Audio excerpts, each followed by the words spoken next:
ሰላም ያንቲፓስቲው ቤተሰቦች ዛሬ ደግሞ ከእግዚአብሔር ቃል በዘሌዋውያን ምዕራፍ 10 ቁጥር 1 ላይ ያለን አንድ ሐሳብ እንመለከታለን።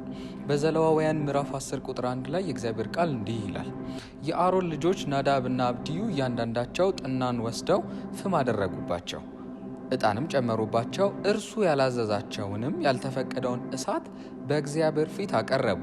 ከዚህም የተነሳ የእግዚአብሔር እሳት ከእግዚአብሔር ፊት ወጥቶ በላቸው፣ በእግዚአብሔር ፊት ሞቱ ብሎ ይናገራል።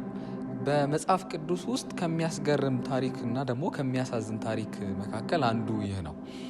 በዘሌዋውያን ምዕራፍ 9 ላይ እግዚአብሔር አምላክ እሳቱ እንዳይጠፋ ደግሞም ስለሚያነዱት እሳት ለካህናት ቤተሰቦች እግዚአብሔር የሰጠው ድንጋጌ ነበረ። ነገር ግን የአሮን ልጆች የነበሩት ሁለቱ ልጆች ከእግዚአብሔር ሐሳብና ከእግዚአብሔር እቅድ ውጪ የነበረን እሳት ወይም እንግዳ እሳት አንድደው ተገኙ። ያ እንግዳ እሳት በመጽሐፍ ቅዱስ ውስጥ ያለውን ትርጓሜ በተወሰነ መልኩ እንመለከታለን። የእግዚአብሔር ቅድስና የእርሱ ማንነት መሰረቱ ስለሆነ እርሱ ከፍጥረታት ሁሉ የተለየ ወይም ፍጹም ንጹህ መሆኑን የሚያመለክት ነው። ኢሳይያስ ምዕራፍ 6 ቁጥር 3 እንዲሁም ራእይ ምዕራፍ 4 ቁጥር 8 ላይ ይህ የእግዚአብሔር ቅድስና በእርሱ ላይ ያለን ከፍተኛ አክብሮት እንዲጨምር፣ ታዛዥነታችን እንዲጨምር፣ በአገልግሎታችን ውስጥ ደግሞ ቅንነት እንዲገኝበት የሚያስፈልግ እንዲሆን ያደርገዋል። ስለዚህ ናዳብና አብድዩ ግን የእግዚአብሔርን ቅድስና በመጣስ እንግዳ እሳት በእግዚአብሔር ቤት አንድደው ተገኝተዋል። ያ እንግዳ እሳት ምንድን ነው? እንግዳ እሳት የሚለው በመጽሐፍ ቅዱስ ውስጥ ያለው ትርጓሜ እግዚአብሔር ያልፈቀደው ወይም ያልተቀደሰ ነገር እንደማለት ነው። በዘሌዋውያን ምዕራፍ 9 ቁጥር 24 ላይ እግዚአብሔር እሳት ከሰማይ ወርዶ መሠዊያውን ቀደሰው፣ ይህም የእርሱ መገኘት ተቀባይነትና ስልጣንን ያመለክታል። ናዳብና አብድዩ ግን የራሳቸውን እሳት በማቅረብ የእግዚአብሔርን ቅድስና እንደናቁ ደግሞ በምዕራፍ 10 ላይ እንመለከታለን።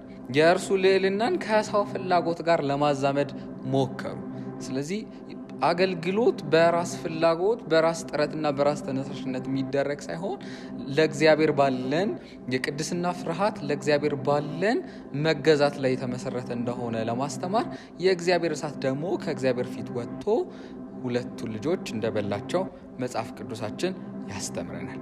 የእግዚአብሔር ፍርድ፣ የእግዚአብሔር ቅድስና የማይለወጥ ባህሪ መሆኑን እንመለከታለን። እግዚአብሔር በራሱ በደነገገው መንገድ ብቻ ልንቀርበው የምንችል አምላክ መሆኑን ቁጥር 3 ላይ ደግሞ መመልከት እንችላለን። ይህ ደግሞ የሁለቱ ልጆች መሞት ፍርዱ የእግዚአብሔርን ቅድስና መጣስ እግዚአብሔር ለድርድር የሚያቀርበው ጉዳይ እንዳልሆነም ደግሞ ያስተምረናል።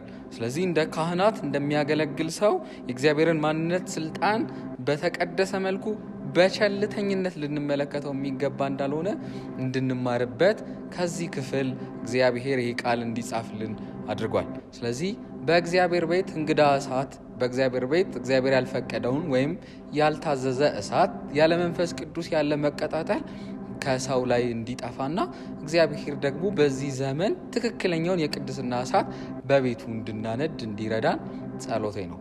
መልካም ጊዜ ይሁንልን።